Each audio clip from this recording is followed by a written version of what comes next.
Alors, dis-moi tes tops. Quels sont tes tops, quels sont tes flops? Alors, les posters de Mathias. Non, je plaisante. Mon premier top, c'est Marcus Howard. C'est Marcus Howard pour cette semaine-là. Parce que. Et après, je fais un petit top aussi avec Vitoria de façon globale. En fait, j'aime le jeu de Vitoria. C'est une équipe que je regardais l'année dernière, notamment pour Darius Thompson. Et que j'aimais déjà beaucoup ce qu'il proposait. Et la perte de Darius Thompson, je me suis dit peut-être que ça va leur faire un coup dur, ce qui en soi est un coup dur quand même, mais ils réussissent le moyen de se renouveler, ils ont réussi le moyen de prendre des matchs, d'avoir un jeu qui est ultra tourné vers l'avant, beaucoup de courses, beaucoup de tirs externes, et Marcus Howard, parce que c'est vrai qu'il a eu un début de saison compliqué, on dirait c'est quoi ce criminel, il prend des tirs, t'as envie de le brûler, mais sauf que... Là je crois qu'il est deuxième meilleur marqueur de l'Euroleague et il commence à avoir des pourcentages corrects. Si ce n'est pas le premier, parce que je crois que Mike James a peut-être fait un match moins bon, donc non, il est diabolique, il est trop fort, vraiment... Non, le premier c'est toujours Mike James à 19-1 et Marcus Howard deuxième à 18-5. Ok. Donc voilà, franchement, il me régale. Par contre, tu vois, c'est quand même... C'est un mec, parce que moi, tu vois, je l'ai pas mis dans mes 5 de la semaine, parce qu'il a 18 points de moyenne et il est seulement à 11 d'éval. Et quand tu regardes les évals, bah, il score. C'est très bien, hein, Baskonia gagne, etc. Mais je parle par rapport aux autres joueurs que j'ai mis dans mon top. Il score, mais il fait un peu que ça. Voilà, c'est la marge de progression, on va dire. Après, c'est vrai qu'il y a tellement de joueurs all-around autour de lui que bon, bah, c'est son boulot. Donc il est là pour ça. Donc vraiment, mon top 1, il est pour ça. Et mon deuxième top, il concerne... tu vois, il commence à avoir il a 46% à 2 points et 37% à 3 points, ce qui commence à être pas mal, sachant qu'il était dans les 15-20 en début de saison. Et il faut voir les tirs qu'il met. Il faut voir les tirs qu'il met en plus. Donc franchement, c'est un très bon pourcentage. Ok, bah écoute, moi je suis d'accord pour Baskonia. J'ai mis le Partizan aussi, parce qu'on on en a déjà parlé en top, mais c'est une équipe qui tourne plutôt pas mal, qui a trouvé un peu, qui tente des trucs avec Zeljko Obradovic, justement qui tente son truc avec les trois grands, qui a retrouvé Kevin Punter. Donc voilà, c'est une équipe aussi qui, en plus, allait jouer là-bas, franchement, à chaque fois, même si on n'est pas sur place, tu sens l'ambiance et tout, c'est une dinguerie. Donc le Partizan, deuxième top. Moi, mon deuxième top, c'est les fesses pour la semaine. Moi, j'ai mis juste McDom. Non, mais c'est vrai, parce que franchement, depuis qu'il est arrivé, il performe de ouf. Il performe, il a su relayer. Et moi, je mets les fesses parce que déjà, sur cette semaine-là, je les ai trouvés très très bien. Ils gagnent 2 matchs et c'était inattendu, notamment vu tous les blessés, ouais. Vu les blessés, il y a Yilmaz qui s'est pété l'épaule encore contre je sais plus qui là. Donc non, franchement... Merci les fesses pour cette semaine parce qu'ils ont fait vraiment du beau travail et pour ça je souhaitais leur donner un top. Très bien, on passe sur les flops. Bon, les flops je pense qu'on a les mêmes. L'Asvel, ils auraient dû gagner Maccabi, ils le gagnent pas. Non, ils auraient pas dû gagner, ils sont juste nuls. Non mais indépendamment du fait que ce soit l'Asvel, si tu regardes la physionomie du match, c'est deux équipes genre que tu connais pas, ils doivent gagner ce match là, ils ne le gagnent pas. Contre Valence, ils font un non-match. Voilà, l'Asvel, une semaine très mauvaise. Je le dis parce que les gens disent ouais j'aime trop l'Asvel. Je m'en fous de l'Asvel. T'as vu la belle araignée là-bas? Oui, il y a depuis tout à l'heure. Mais j'ai pas peur, donc c'est bon. Ok, super. T'as peur du chien peut-être? Peut-être. Très bien. Et j'ai mis l'étoile rouge, en flop aussi. Je suis d'accord. Putain, on a les mêmes. Bah, en même temps, voilà, c'est deux équipes qui sont un peu au fond du trou. Ah, vraiment. Et voilà, on en a déjà parlé de l'étoile rouge, pourquoi on les met dans les flops. Le 5 de la semaine? Oui. Alors là, il y a du lourd. Le 5 de la semaine. Alors ton 5, mon petit pote. Moi j'ai mis les stats en même temps, hein. Comme ça j'ai de quoi appuyer mes propos. Ok, alors, sur ma base arrière, mon pote 1, 2, 3 on va dire, j'ai Mike James, j'ai Marcus Howard et j'ai Kevin Punter. Ok. Voilà. Bah moi j'ai pas mis Mike James parce que il gagne qu'un match. Même s'il fait un gros match contre le Partizan, il gagne qu'un match sur la semaine. Du coup j'ai mis... Toi t'as mis qui? Punter, Mike James et... Marcus Howard. Ok. Donc je mets pas Shane Larkin. J'ai hésité, j'ai réfléchi. Parce que je vais te donner les stats de Shane Larkin sur la semaine. Mais il fait 32, j'avoue. Il fait 26 points, 72% à 2 points, 43% à 3 points, 43% au lancer, 30 dévals en moyenne sur la semaine. 30 Shane Larkin, c'est bon. Shane Larkin, j'avais hésité, Shane Larkin, c'est vrai. En poste 2, j'ai mis Kevin Punter également. 22 points, 53% à 2 points, 46% à 3 points, 42 au lancer, 22 dévals en moyenne sur les 2 matchs. Il fait 2 matchs très très solides. Et moi en poste 3, j'ai mis Mario Hezonja. Ouais, mais c'était mon MVP du match. Il était trop fort sur le match. Parce que franchement, il sort du banc, il met 18 points et demi à 60% au tir, enfin 60% à 2 points, 44 à 3 points, 22 dévals en moyenne aussi. Et voilà, Hezonja, on en parlera après dans le débat, mais gros joueur pour le Real. En poste 4, je pense qu'on a mis le même. Enfin, j'espère qu'on a mis le même. Poco. Voilà, encore une fois, Torniquet Shenguela. Torniquet. J'ai ses stats, si tu veux, sur la semaine. Bien sûr, donne-nous ça. 20,5 points, 57% à 2 points, 37% à 3 points. C'était un poste 4, c'est important de préciser. 8,5 rebonds, 24,5 déval en moyenne sur les 2 matchs. Bon Correct. Bon joueur. T'as mis qui en 5? Walter Tavares. Ah, moi j'ai mis Tyreek Jones, mon gars. Ouais, c'est vrai. Tyreek J'aurais Jones. dû le mettre. Parce que les stats qu'il fait là, Les sur stats, le match c'est là, vrai il fait un que match à 34 déval, je crois. C'est vrai que j'aurais dû le mettre. Et donc il est à 17 points, 8 rebonds, à 65% à 2 points, 80% au lancer, parce qu'il tire pas à 3 points. 24 déval en moyenne sur la semaine.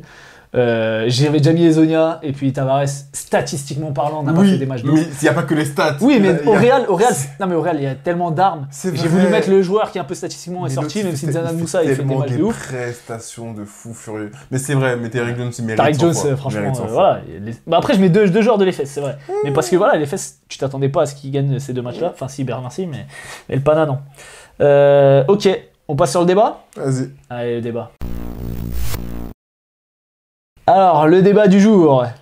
Pour toi, maintenant qu'on a fait un tiers de la compétition, à l'heure actuelle, qui est le meilleur 6e homme d'Euroleague?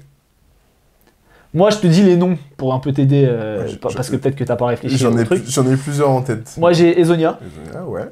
Shima Moneke, Oui. Willy Hernan Gomez qui sort toujours du banc, Marcus. Gabriel Deck Oui. qui sort souvent du banc, Elio Kobo Oui. et Marcus Howard qui sort aussi du banc. Alors, pour toi, c'est qui le meilleur 6e homme? Moi, j'ai déjà une idée. Je vais avec le mec de Baskonia. Mais c'est chaud. Moneke ou Howard? Marcus Howard.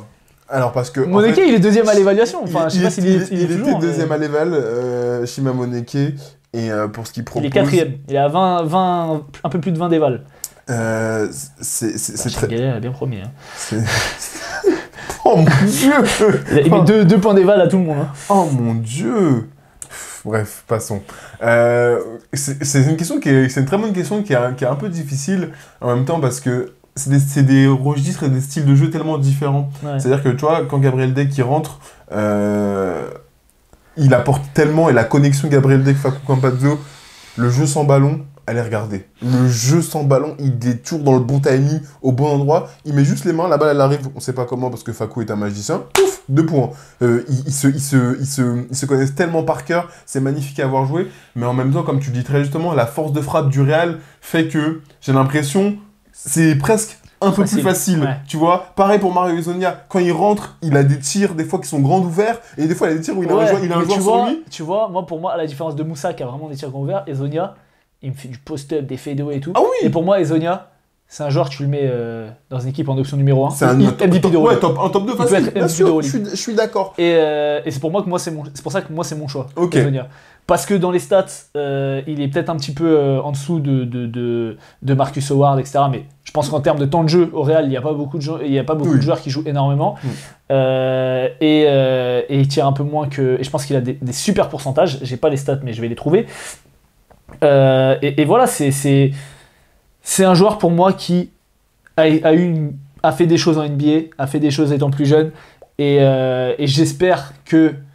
Après, s'il reste au Real, ça me va aussi, mais qu'il sera un peu plus au centre d'un projet pour qu'on voit jusqu'à où il peut aller, parce que c'était vraiment un jeune potentiel de fou furieux quand il est arrivé en NBA. Clairement. Donc je sais pas si t'as les stats sous les yeux, mais ouais, Mario Hezonja. Ah bah oui, mais t'as juste Mario.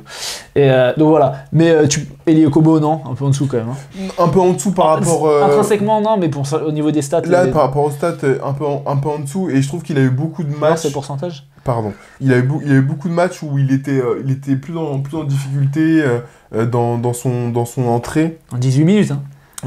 En 18 minutes, hein. Ah oui, mais de toute façon, j'ai aucun doute. 11 déval en 18 minutes, en moyenne, il tire à 59% à 2 points, 42 à 3 points et 90.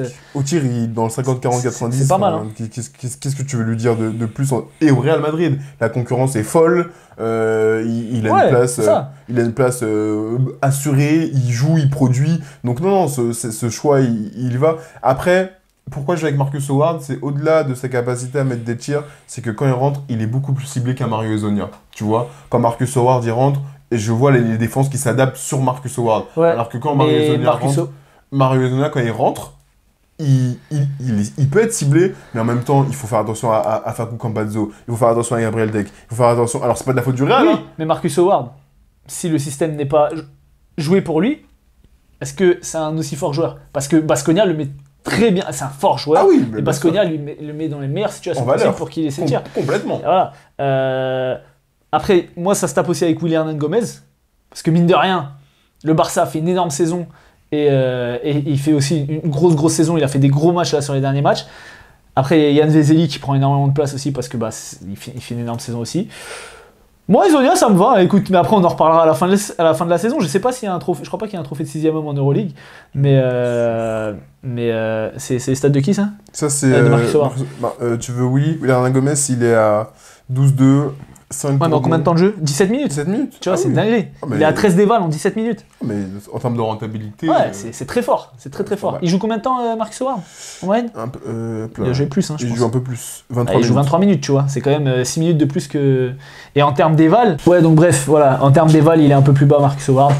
C'est pas un scandale. Non, c'est pas un scandale. Voilà, c'est un très bon 6e homme. Et là, les puis joueurs- en vrai, Les joueurs qu'on a il a un cités. temps de jeu de pas de 6e homme, contrairement un peu aux deux autres. Clairement. Et là, les joueurs qu'on vient de citer, de toute façon, sont trop C'est forts. des top joueurs. Ok, et bah écoute, je pense qu'on a fait le tour pour aujourd'hui. Yes. On a fait une grosse vidéo.